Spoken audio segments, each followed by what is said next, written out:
السلام عليكم، مرحبا بكم في حلقة جديدة من برنامج تيجيني توك. أنا محمد تيجيني وكنقدم لكم هذا البرنامج من على قناة مغرب تيفي. الضيف ديالي اليوم هو السيد سالم فكير، رئيس جمعية كاب سود إيميغو، جاينا من فرنسا وبالضبط من مدينة باريس.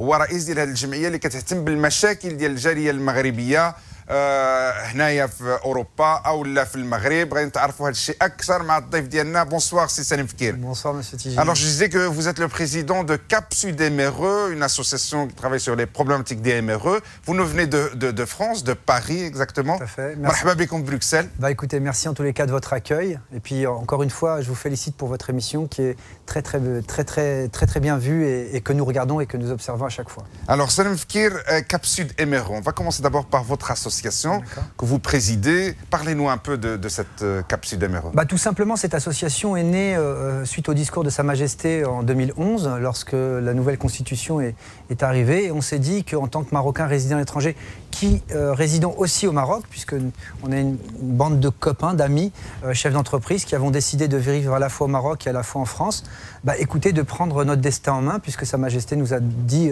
faites en sorte de contribuer. Donc on a mis en place cette association qui avait pour but d'être le cordon ombilical entre la France et le Maroc, tout simplement par le biais d'amis, chefs d'entreprise, élus en France aussi, qui fait qu'aujourd'hui nous avons déposé aussi lors de l'élaboration de la Constitution des revendications auprès du Conseil constitutionnel, et ce qui fait qu'aujourd'hui depuis 3 ans nous travaillons sur la thématique. J'aimerais préciser une chose, c'est que nous sommes une association qui n'avons pas prétention de dire que nous représentons les MRE, bien au contraire, nous sommes surtout représentatifs par rapport à notre génération, par rapport à ce qu'on veut défendre et aux idées que nous défendons. Donc on est très critique vis-à-vis du Maroc, mais tout autant vis-à-vis de la France. Alors vous nous connaissez, hein, c'est Salem sur Maghreb TV, on va droit au but. Allons-y. Et dans cette émission Tijini Talk, donc il n'y a pas de tabou. Donc je rebondis par rapport à ce que vous venez de dire.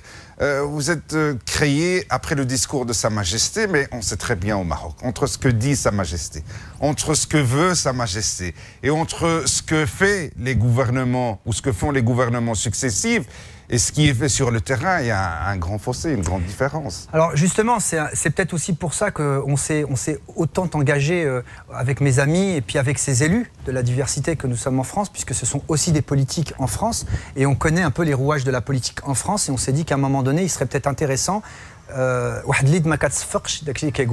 au Seydina, moi je trouve que Sa Majesté c'est le seul garant a toujours été le seul garant des intérêts des Marocains résidant à l'étranger, et cette nouvelle constitution a été élaborée avec ces 4 articles 16, 17, 18 et 163 et le 30, je dirais même 5 articles qui sont dans l'intérêt des Marocains résidant à l'étranger, et je pense que c'est aussi notre rôle en tant que société. Dans l'intérêt, dans quel sens? Vous parlez de la participation politique? Évidemment, c'est-à-dire que l'objectif étant bien entendu, à quoi ça sert de parler avec vous maintenant si on n'a aucun pouvoir décisionnel au sein du Parlement marocain, puisque tout se décide au Parlement, les lois se décident au Parlement, les problématiques à traiter se décident au Parlement. Mais c'est le cas actuellement, les MRE, les Marocains résidant à l'étranger, n'ont pas de possibilité de participer politiquement dans la vie institutionnelle au Maroc. À moins que vous m'informiez tout de suite que nous avons des parlementaires MRE au sein du Parlement, je découvre quelque chose aujourd'hui. Non, excusez-moi, ça fait depuis 2005 qu'on demande ça, je pense que et puis bien avant. Donc aujourd'hui, je pense que la nouvelle constitution de 2011 pose des principes clairs. Le discours de Sa Majesté, le 20 août 2012, parle encore de citoyenneté pleine et entière. Donc à partir de là, cela suffit. Il est temps que, effectivement, nous ayons des représentants au sein du Parlement. Mais attendez, pourquoi avoir des représentants au sein du Parlement? Parce que souvent j'entends siffler derrière en disant oui, ils veulent. Mais pourquoi? Pourquoi voulons-nous des représentants au sein du Parlement? Est-ce que c'est pour avoir 50, 60 députés supplémentaires? Non. L'objectif, il est clair, c'est que nous avons des problématiques particulières qui sont complètement différentes des problématiques des Marocains qui résident au Maroc. Vous êtes bien d'accord avec moi, monsieur Tijini, que le Marocain de Laayoune n'a pas les mêmes problèmes que le Marocain d'Oujda. Il a des problématiques certainement de géographie, d'eau, donc qui sont complètement différentes. C'est idem pour les Marocains résidant étrangers. Nous avons des problématiques différentes qui sont souvent des problèmes de justice, des problèmes de temps pour traiter ces problèmes de justice, des problèmes immobilières, des problèmes bancaires, des problèmes de transport, des problèmes sociaux. mais qui doivent être traités par des Marocains résidant à l'étranger qui seront à même à répondre et à connaître la problématique parce qu'ils seront eux-mêmes...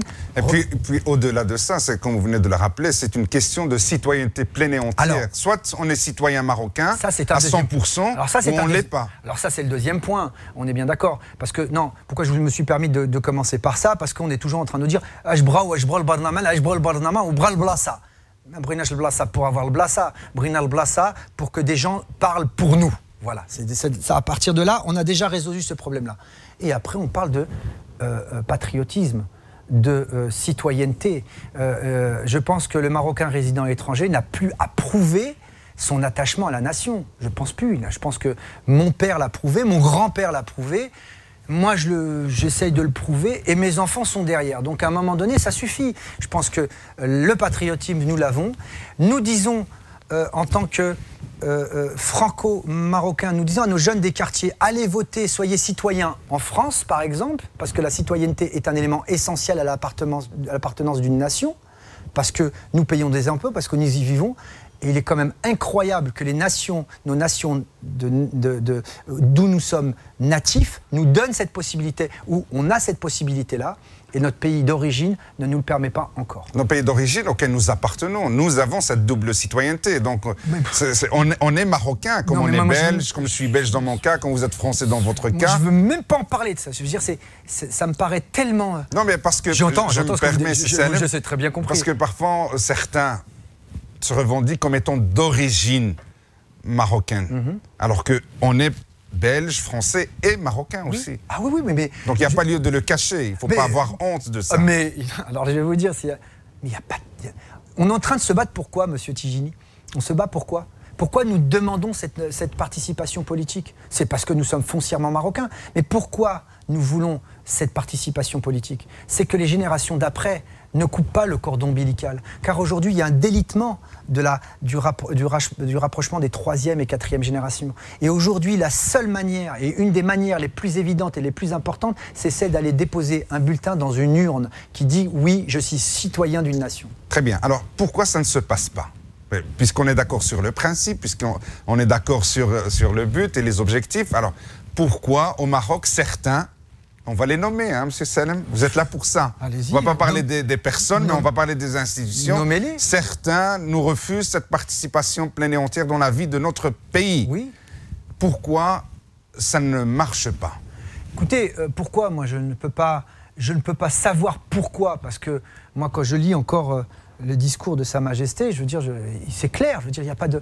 C'est d'une limpidité impressionnante, je veux dire, à un moment donné, je crois que c'est la première fois dans une interview où je parle autant de Sa Majesté. Hein. C'est peut-être la première fois que je le fais, parce qu'effectivement, il y a un certain ras-le-bol de certaines institutions, de certaines personnes qui nous refusent ou qui nous donnent ou qui bloquent, tout simplement. Ou qui nous donnent des astuces à la participation politique, telle que ça a été en 2012 pour le vote par procuration, où on a été un fervent opposant et on a été assez virulent à cette époque-là par des communiqués de presse et des interviews sur d'autres médias qui ont été assez virulents de la part de Cap Sud Émeraude. Je voudrais simplement ouvrir une parenthèse, M. Salem, pour rappeler à nos téléspectatrices et téléspectateurs qu'actuellement, en tout cas c'est ce que disent certains, mais ce qui est vrai aussi au Maroc, c'est qu'on peut, en tant que MRE, en tant que personne résidente à l'étranger, de participer politiquement au Maroc. C'est-à-dire on peut aller voter et se présenter pour les élections, par exemple, législatives, mais on doit se déplacer. Oui. On doit, par exemple, habitant au Danemark, prendre l'avion, aller au Maroc pour voter. Pour se présenter. Pour quelle circonscription, monsieur Tigini? Je ne sais pas. Pour la circonscription où votre carte nationale vous donne la possibilité. C'est-à-dire que moi, je suis d'Agadir, donc je dois prendre un avion pour aller voter dans la circonscription d'Agadir, qui ne me représente pas. Moi, j'habite les Mureaux, dans le 78. La circonscription qui m'intéresse, c'est ma circonscription consulaire, c'est Pontoise. Donc, excusez-moi, j'ai des problématiques qui correspondent à ma circonscription. La problématique que je vais avoir, moi, en tant que binational de deuxième génération marocain résidant en Île-de-France ne sera pas la même que le Marocain qui réside en Italie ou le Marocain qui réside à Marseille. Alors, pour faire face à ça, parce que c'était ridicule hein, de nous demander de prendre l'avion pour aller se présenter dans une circonscription, je ne sais pas laquelle, et de voter. Donc, comme certains se sont rendus compte du ridicule dans lequel ils se sont retrouvés avec cette proposition, ils nous ont proposé autre chose, le vote par procuration. J'essaie un peu de mettre nos téléspectateurs dans... Quel est le résultat? Vous connaissez, vous, le résultat? Par procuration, c'est-à-dire à partir d'ici, à partir des Mureaux encore, vous pouvez demander à quelqu'un, à Agadir, de voter pour vous. Oui, je vous pose une question, monsieur Tigini. Ou de voter à votre place, plus précisément. Monsieur Tigini, sur les votes de 2012, combien de votes il y a eu par procuration sur les 5 millions de Marocains? Vous allez nous l'apprendre? 2. J'ai pas dit 200, j'ai pas dit 2000, j'ai pas dit 200 000, j'ai dit 2. Pourquoi? Parce qu'on ne vote pas à la place de quelqu'un d'autre. Soyons sérieux. On utilise le vote par procuration pour des personnes qui ont un handicap, pour des personnes qui, justement, voyagent et ne peuvent pas voter. Qui sont malades. Donc ce n'est qu'un palliatif. C'est un élément qui substitue au vote direct. Car dans toute démocratie qui se respecte, le vote direct est important. C'est ça qui permet de faire ce lien. C'est-à-dire se lever le matin avec son enfant, l'emmener au bureau de vote, choisir le bulletin de vote. Et votre enfant va se poser la question, mais pourquoi? Qu'est-ce que tu fais? Ça, c'est ce qu'on appelle l'éducation civique. C'est là où on gère une sorte de lien direct avec la nation. Pourquoi les Algériens, pourquoi les Égyptiens, pourquoi les Tunisiens le font? Et pourquoi nous, Maroc, qui avons eu cette démocratie, qui sommes un exemple de cette transition démocratique dans le monde arabe, le Maroc est un exemple. Et aujourd'hui, je suis encore devant vous en train de vous parler, alors qu'on aurait dû parler, je suppose, de problèmes économiques, de problèmes de justice ou de problèmes...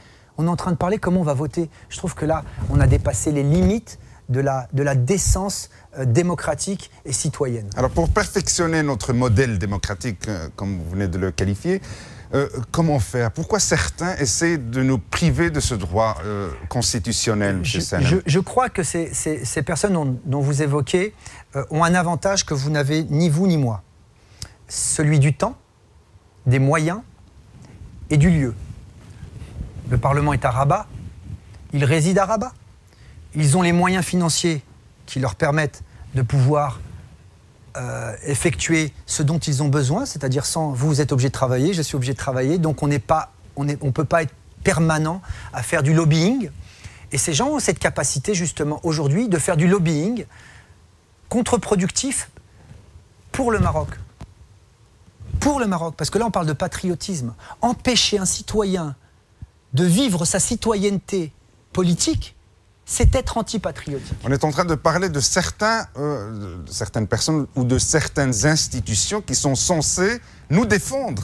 Vous savez... Qui sont censés nous défendre, M. Salem Fekir. Je sais, Je parle par exemple du CCME, vous savez, le Conseil de la communauté marocaine à l'étranger, qui sont des fervents opposants à la participation politique des MRE dans la vie de leur pays d'origine. En octobre 2011, avant les élections de 2012, en octobre 2012, nous avions réuni un certain nombre de responsables associatifs au Parlement marocain.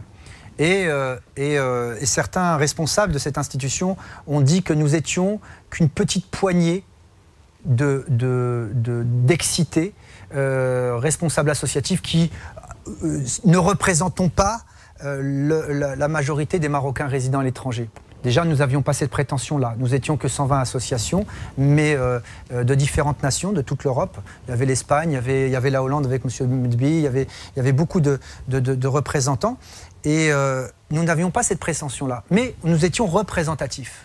Mais moi, ce que je peux vous dire, c'est que nous sommes certainement peut-être une petite minorité, d'après eux, ce qui est totalement faux, puisque nous avons des chiffres suite à un travail qui a été fait, un travail scientifique qui a été déposé au sein de la commission nationale dont je faisais partie. Il y a, dans la moitié de cette main, le nombre d'opposants à notre participation politique, mais qui ont la capacité de faire du lobbying inverse, et qui donnent, malheureusement, à nos parlementaires, qui donnent à nos politiques des informations totalement erronées sur comment nous sommes, comment nous vivons et qui nous sommes. J'ai rarement vu ces responsables institutionnels venir dans le fief des Marocains résidant à l'étranger dans le monde, c'est-à-dire l'Île-de-France, et venir nous interviewer depuis que vous parliez de cette institution a été créée. Je n'ai jamais eu l'occasion de les rencontrer au cœur même de là où nous résidons pour nous solliciter ou tout simplement pour nous interviewer ou nous consulter sur nos besoins. Alors pour être complet et honnête, il n'y a pas que le CCME qui est contre. Parce que concrètement, on n'a pas vu une proposition même du ministre chargé des Marocains résidant à l'étranger, M. Anis Birrou. On n'a pas vu une proposition dans ce sens de la Fondation Hassan II des Marocains résidant à l'étranger. Donc il y a beaucoup d'institutions qui sont censées nous défendre et défendre nos intérêts, ne sont pas ou n'ont pas encore proposé de propositions concrètes dans ce sens. Je dirais que, à la limite, à la décharge du CCME et du ministère des Marocains résidant à l'étranger, je dirais que ce n'est pas à eux de faire les propositions. C'est à nos parlementaires de les faire. Mais non, mais quand même, M. Anis Birrou est un représentant du gouvernement marocain. Il peut faire une proposition de loi. Est un ministre des Marocains résidant à l'étranger en charge de la composante. Je ne défausse pas. Oui. Au contraire, ce que je suis en train de dire, c'est l'inverse. Je dirais que la fonction de M. Birrou est celle d'un ministre en charge des Marocains résidents et de la problématique. Donc, on va dire qu'on pourrait lui décharger le fait... Mais par contre, il y a un groupe parlementaire au RNI. Il y a un groupe parlementaire au PJD. Il y a un groupe parlementaire à l'Istiqlal, au PAM. C'est ceux-là qui devraient déposer des projets de loi. Et Cap Sud Émereux a eu cette... Alors justement, je rebondis sur ça. Quelle est la position des partis politiques pour ne pas se focaliser uniquement, quand bien même ils sont responsables, hein, les organisations qui s'occupent de la diaspora, quelle est la position des partis politiques marocains et surtout des plus importants? Écoutez, nous, Cap Sud Émereux, avons commencé en 2011 à établir 12 revendications. Dans ces 12 revendications, la première, la deuxième et la troisième étaient sur la participation politique, étaient sur la représentativité des Marocains résidant à l'étranger au sein des institutions. C'est-à-dire qu'on a repris tout simplement ce qui est écrit dans la Constitution et des discours royaux. Nous n'avons rien fait de plus.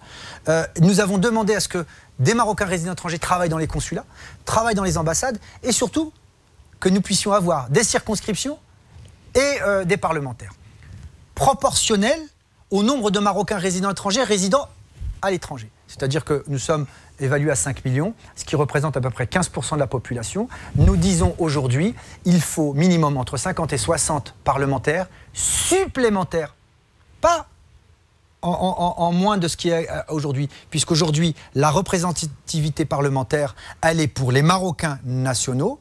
Donc, comme il manque 15% à cela, il faut rajouter 50 parlementaires aux parlementaires existants. Alors, et les partis politiques, quelle est leur position? Alors justement, pourquoi je vous ai dit tout ça? C'est que le 24 août 2011, nous avons signé 7 conventions. Quand vous dites nous avons signé, c'est Cap Sud Émereux. Cap Sud Émereux, avec l'association Génération France-Maroc, puisque Cap Sud Émereux, comme je vous l'ai dit tout à l'heure, est une association de droit marocain. Et nous avons fait ce cordon ombilical avec une autre association qui s'appelle Génération France-Maroc, qui est à Mantes-la-Jolie. Et nous faisons ce cordon ombilical entre la France et le Maroc.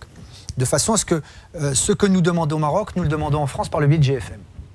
Donc nous avons signé cette convention qui dit à ces partis politiques, nous voulons participer, est-ce que vous êtes d'accord sur les critères que nous évoquions depuis tout à l'heure? Oui, M. Ben Abdallah du PPS a signé avec nous cette convention le 24 août 2011. M. Ben Kiran du PJD a signé avec nous cette convention le 7 septembre 2011, avant même qu'il soit chef du gouvernement, et qui est, je pense, et toujours fervent, voulant à notre participation. Par le biais de M. Mohamed Saoud, qui est mon interlocuteur avec l'Istiqlal. Mohamed Saoud, le membre du bureau exécutif du parti de l'Istiqlal. Qui est de chez vous, qui est de Belgique, et qui est une seconde génération, troisième génération de Belgique. Nous avons signé une convention avec M. Chabat le 23 février 2013. Chabat de l'Istiqlal. De l'Istiqlal, le secrétaire général. Et par le biais de Mehdi Ben Saïd, qui était mon interlocuteur avec le PAM, nous avons signé avec M. Bakouri le 23 juin 2014. Ce qui fait de Cap Sud Émereux une association qui a signé aujourd'hui, avec la nouvelle configuration politique, une convention avec les deux partis à la majorité et 2 partis à l'opposition. Ce qui veut dire qu'aujourd'hui, nous avons 297 parlementaires qui devraient être pour la participation politique.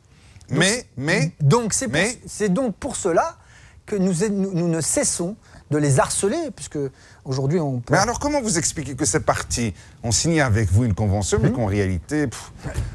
Alors, il n'y a rien qui bouge. Je suis complètement d'accord avec vous. C'est pour ça que je parle d'harcèlement.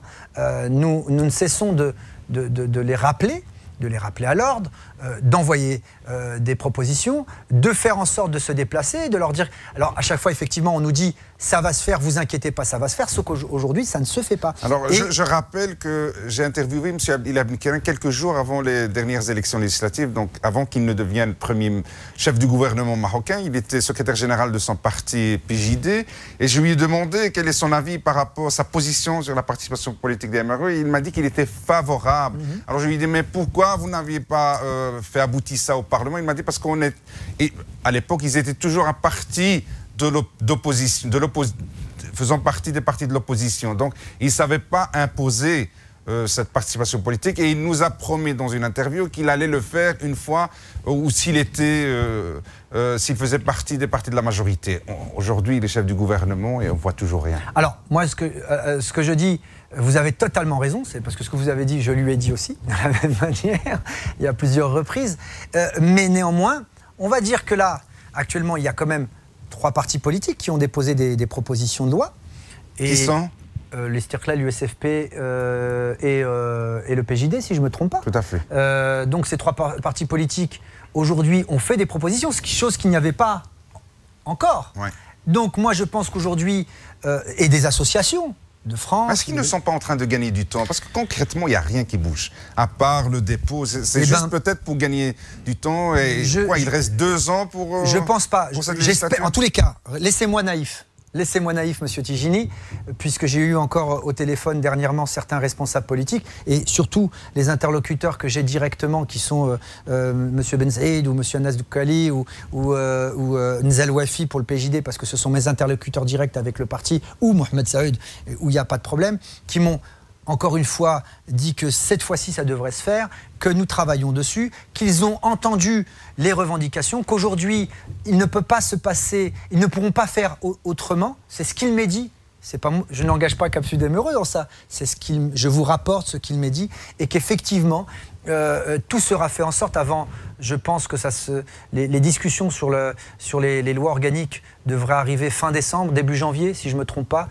parce que là, actuellement, c'est tous sur le PLF 2015, et je pense qu'ils vont commencer à débattre sur la participation politique fin décembre, début janvier. Et j'utilise votre émission pour dire aux associations de continuer à se mobiliser en ce sens, car il y a beaucoup d'associations qui ont déposé des projets de loi, qui sont très actifs en ce sens, et qui font vraiment un vrai travail de fond, et vraiment, il faut continuer, les gars, continuer, c'est bien.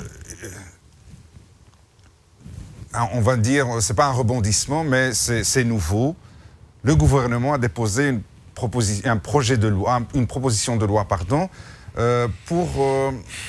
concernant le CCME. Est-ce que vous pensez que là, ils sont dans leur rôle et que peut-être ils sont de bonne volonté cette fois-ci concernant le CCME, le Conseil de la communauté marocaine et l'étranger, alors qu'on attendait peut-être 2 propositions de loi, une concernant le renouvellement du CCME et une concernant la participation politique? Je pense que celle pour la participation politique, à ce qui m'a été dit, est en cours d'élaboration pour la majorité. Est en cours d'élaboration. C'est ce qui m'a été reporté. Très bien, restons naïfs et attendons. Je reste naïf, et vous voyez, je suis un bon naïf, j'ai une belle tête de naïf, d'accord? Néanmoins, je veux le croire, et je ne pense pas que mes interlocuteurs sont des menteurs, je crois vraiment à leur sincérité. Concernant alors la proposition concernant le CCME? Alors, concernant il y a eu 3 propositions concernant le CCME, je crois qu'il y a... Oui, mais on va parler de celle du gouvernement. Oui. C'est du concret. Oh oui, c'est du concret. Mais celle de l'Istiqlal me paraît très bien aussi. Tout à fait, mais je crois qu'au Parlement, on va plus discuter celle du gouvernement et on va essayer de l'amender peut-être. C'est plus pratique. Oui, vous voulez que je vous dise que moi, elle me plaît pas. Moi, elle me plaît pas. Elle me plaît pas dans sa mouture actuelle. Dans parce que, comme vous le savez très bien, nous représentons à peine 40% dans cette mouture. 40%, c'est-à-dire, soyons plus précis, parce que les gens, tu vois, nos téléspectateurs n'ont pas lu. Il y a à peu près 40 représentants associatifs au sein de cette nouvelle conception du CCME. 40 représentants associatifs qui devraient être élus. C'est ça. Puisque la proposition, ou le texte propose 100 membres. C'est ça. Et sur les 100 membres, il y aurait 40%, c'est-à-dire 40 membres qui devraient être élus, des représentants associatifs MRE, 30% nommés, ce sont y compris le président et son secrétaire général, et ce sont des personnes ou des personnalités dites experts, et puis 30% représentant les différents secteurs du gouvernement, y compris peut-être d'autres institutions publiques. Donc les 40% pour vous posent problème, les 40% élus? Pourquoi? Le Conseil de la communauté marocaine à l'étranger, c'est ça? C'est ça ça, s'appelle oui. comme ça? Oui. Des Marocains à l'étranger, c'est ça? Oui. Donc il serait intéressant qu'on soit au moins majoritaire. C'est la base d'une représentativité équitable. Et je pense que les membres devraient être élus comme le soutien. Tous les membres, ou en tout cas une majorité d'entre eux? Non, je pense que tous les membres. Je ne vois pas pourquoi. Je me fie encore au discours d'inauguration de 2007 de Sa Majesté, sur laquelle je me suis permis de prendre le deuxième fondement dans son discours de 2007. Le deuxième fondement induit la nécessité d'écarter la désignation directe, et ce pour des raisons de principe, car c'est d'une instance représentative qu'il s'agit et non d'une fonction administrative ou d'un poste politique. Par conséquent, l'élection reste nécessaire et souhaitable comme point de départ et comme objectif pour la mise en place de cette institution. Vous savez... Donc ça, c'est le roi qui part. Ouais, c'est pas moi. Moi, je me permettrai pas. Moi, encore une fois, je dis la seule personne qui est garant de nos intérêts, c'est Sa Majesté. Moi, je demande à ces hommes politiques et à ces femmes politiques de faire en sorte d'être dans un cheminement logique, parce que ce que dit Sa Majesté est un cheminement logique, est un cheminement de clairvoyance. Et il est temps que nos hommes politiques fassent preuve de clairvoyance. Pour répondre à cette... Je me suis permis de téléphoner, encore une fois, avant votre émission, à des responsables de la majorité. Il m'a été répondu qu'effectivement, ce n'est qu'une proposition et qu'ils sont en train de travailler. Ils ont eu cette... Et là, je leur donne crédit. C'est qu'au moins, ils ont fait en sorte de lancer quelque chose, parce qu'il aurait été dramatique aujourd'hui dans cette émission de me dire, vous voyez, le gouvernement n'a strictement rien fait. Donc là, ils ont fait. Il m'a été dit, encore une fois, hier soir, que ce n'était qu'une proposition et que des amendements viendraient et ils avaient pour objectif, voilà ce qui m'a été dit, il a été pour objectif de consulter les Marocains résidents étrangers, de faire en sorte... Mais ça n'a pas été fait, en tout cas, jusqu'à maintenant. Parce que c'est une proposition, voilà ce qui m'a été répété. On attend, donc, en tout cas, c'est ce qu'on... Au moins, il y a une ébauche. Voilà, c'est ce qu'on m'a promis. On m'a dit, on a au moins fait le lancement, et derrière, nous ferons des amendements. Donc, attendons pour voir. Je vous remercie, c'est Salem Fkir, pour avoir intervenu dans cette première partie de notre interview. On va... parce que la problématique des MRE est énorme. Est énorme, mais complexe aussi. Elle demande l'intervention de plusieurs structures. Heureusement qu'il y a le tissu associatif MRE qui est là, qui est présent, qui est solide et qui défend les intérêts des MRE, sur qui on peut vraiment compter. Mais c'est vrai qu'il doit travailler en synergie avec les institutions nationales. Donc il n'y a pas de problème à ce sujet. Je vais vous retrouver pour la seconde partie de notre interview. Quant à moi, chers téléspectatrices et téléspectateurs, je vous dis au revoir pour cette première partie et je vous retrouve dans une autre émission, en tout cas dans la deuxième partie de notre rencontre avec M. Salem Fkir, dans une autre émission. D'ici là, portez-vous bien et à bientôt. Assalam.